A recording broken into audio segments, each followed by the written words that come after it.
coming in here? You sneaking in? No? You coming? Oh, okay. Well, are you coming or are you not?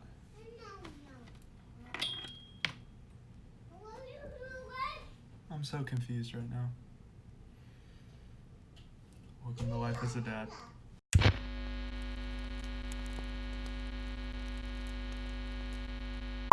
What's up, guys? I'm Kellebrew.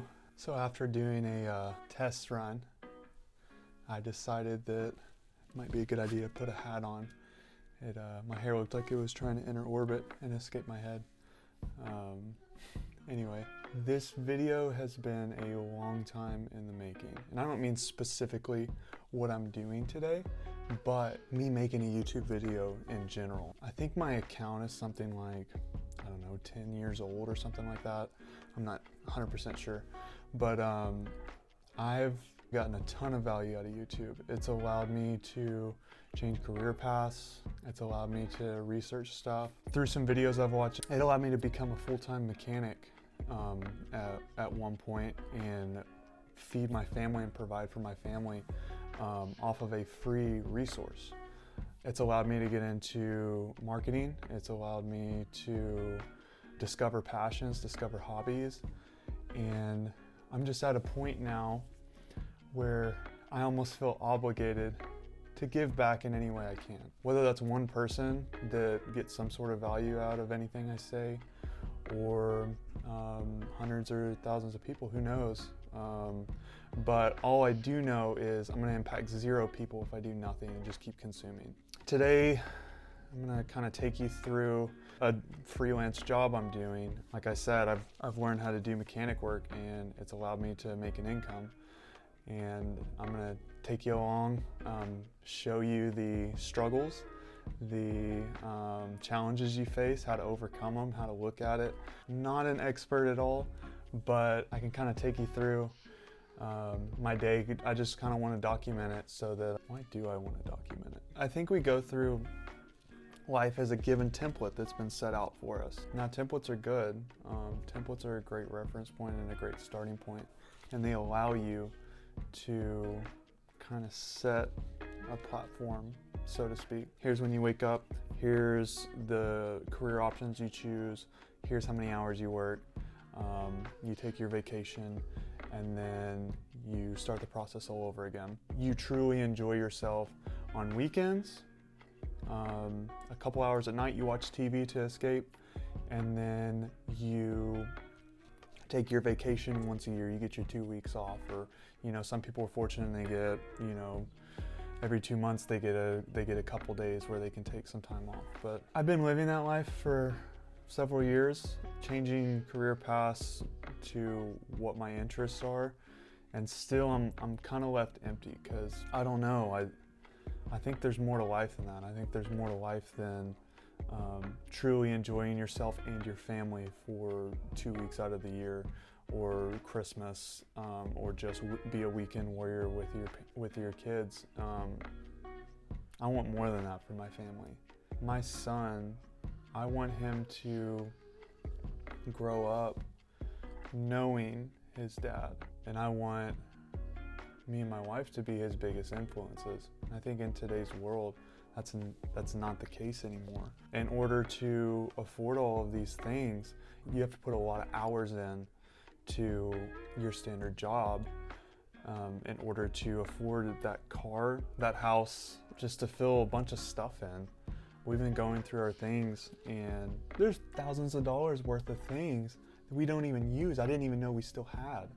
And we've moved in the past and we've left things because you spend your thousands of dollars on things and you don't even care about it. And I don't know, I want to live my life living. I don't want to fill my life with things. I want to fill my life with experiences. A big thing that I've noticed that we've done is, me specifically and my wife, we for a long time felt through things or restaurants or TV shows, and I don't know, I want to experience things. So anyway, I'm just gonna start documenting, just living life to experience and connect with people and truly squeeze the most I can out of life. For the longest time, my dad, he provided so much for us, and we had so much stuff, and we had a beautiful home, nice pool. We take our vacations every year, but growing up, I don't remember him. And I think when we look back on memories, we remember interactions, and we remember conversations, and we remember experiences. I want my son to remember me.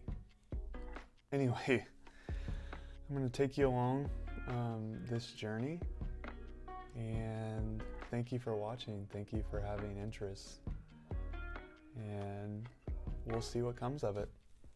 So with both me and my wife being at home full-time, our days are never the same. How I combat that is I like to have a consistent morning schedule. There are 4 or 5 things I do every morning that are the same, that kind of help me get in the right mindset to have a productive day. At this point in my morning, I've already gone and exercised for an hour or so in the morning, and I've showered.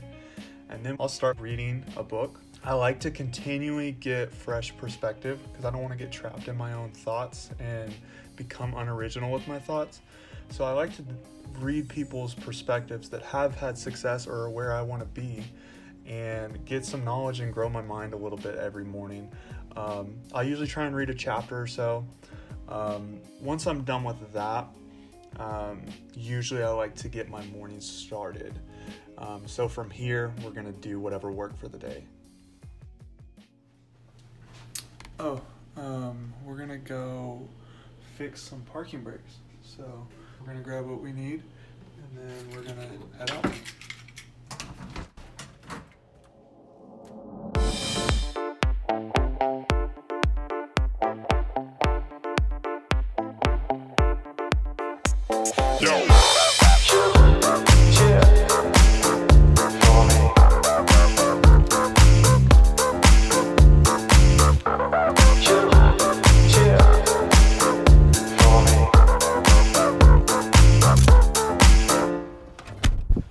Biggest things I've learned is you can never be too over-prepared. I know it looks like a lot of tools, but you never know what situation's going to come up. So let's get to work.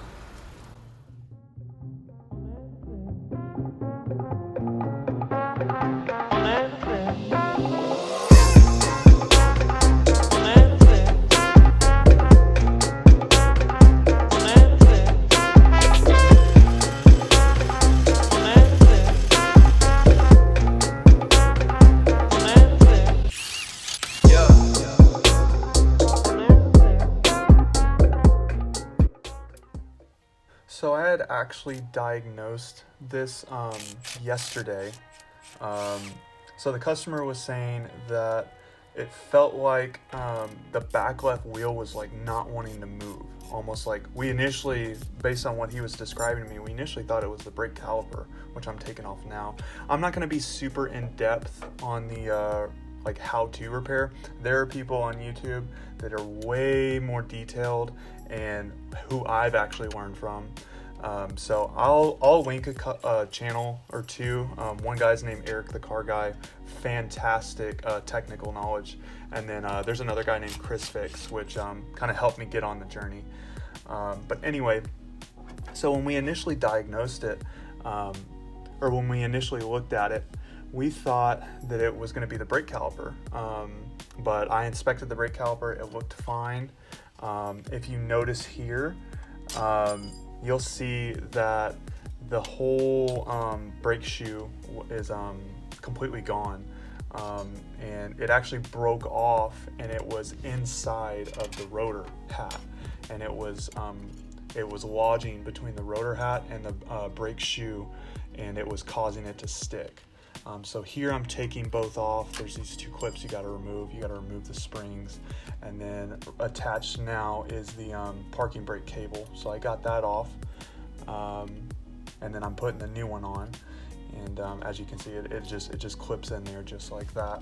But so yeah, it's an odd situation where the glue came off of the actual material to the backing plate of the shoe, and it caused it to lodge in there, and it gave it it almost made you think it was something else, but after further investigation, you see what the root cause is.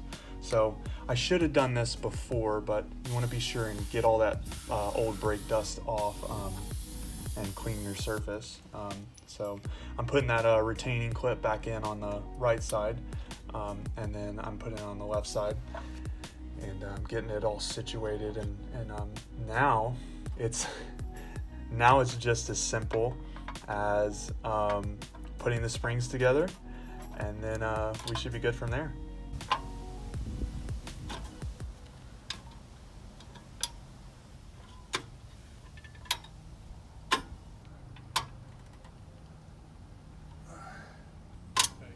Yeah.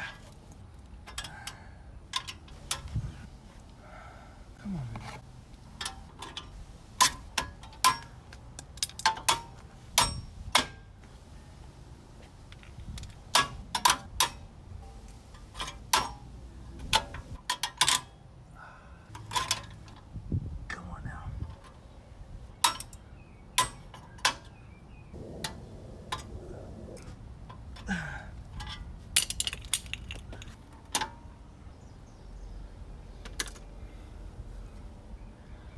This is becoming quite the challenge. I'm going to take a break and regroup, then I'm going to kick its ass.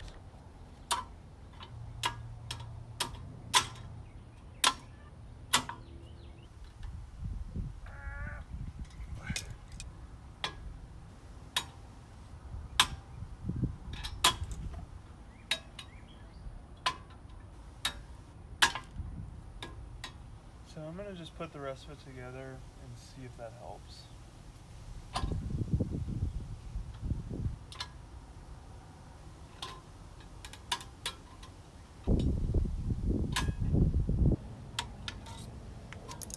So usually what I do that works is I'll take this guy right here, and then usually you can loop it around, put it in that hole, and then stretch it over. But it's not wanting to do that. So I'm gonna try and just forcing it over, and we'll see how that works.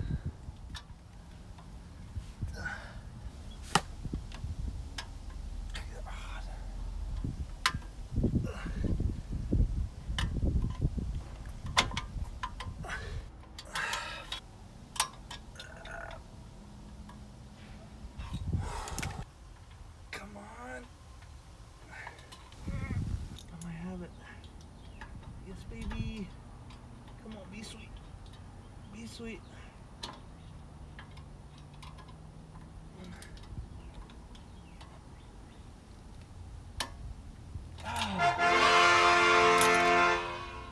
You son of a bitch. Okay, we got the spring in. You can see, got it hooked in on that side, hooked in on that side. And then we got the stuff underneath. I'm gonna do a little bit of an adjustment. I'm gonna get the rotor on, get the caliper on, get the wheel on, and then get out of here. All right, let's get to it. Wow, what an emotional journey. Brake shoes for me, they are my kryptonite. I never enjoy doing brake shoes of any sort.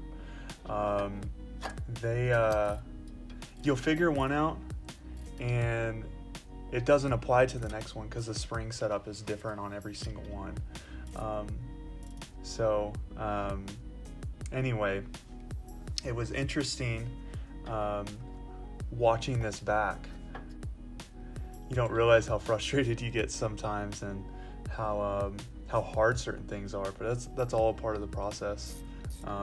Mechanic work is just attacking, and then you finally find that solution after several attempts at the wrong thing with certain things. There's certain things that are by the book, but in my experience, shoes they always bring difficulty to them.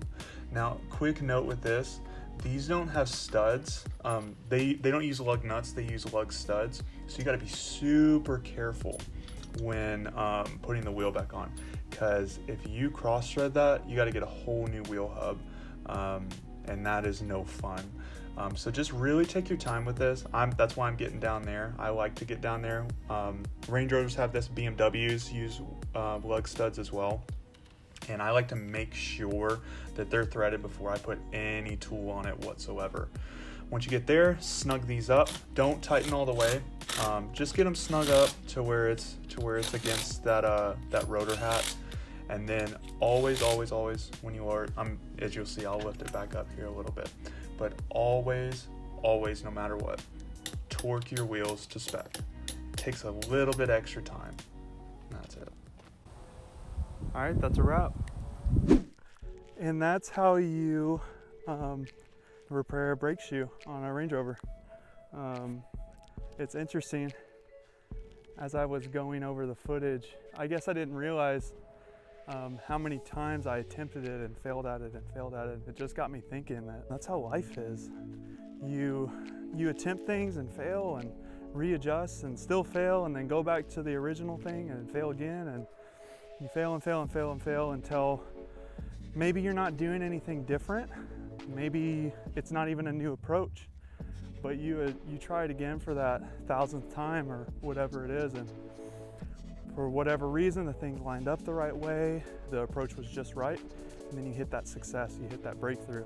Also, real quick, I wanted to say thank you guys for making it this far, you know, for someone to watch 10, 15, however many minutes of my life and find it interesting enough. I don't know, that's incredible. I don't know, it means a lot, you know, something that I put time into that someone else is enjoying. I just want to say really thank you, I appreciate it. But I did want to share before this video ends a quick update. Starting in September, since over the past few months, we've been able to develop ways to earn an income without having to go to a location or a job or anywhere. We can do it from the comfort of our own home or wherever there's an internet connection. Since we are not really tied to a location, we've decided that when our lease is up in September, by that point we're selling everything we've got. We're gonna start traveling full time. We're just gonna kind of see, we're gonna be in environments like this all the time, and we're gonna see the world more or less rather than read about it and experience it through photos and movies and stuff like that. We're gonna actually live some life and experience it. So over these next 4 months, we're gonna kind of document the getting ready process and what all we're doing, what all we're selling, how we're getting ready, and then we'll take you along the journey as we enter this new chapter in our life. So stay tuned. I look forward to going on this adventure with you guys. I'll see y'all later.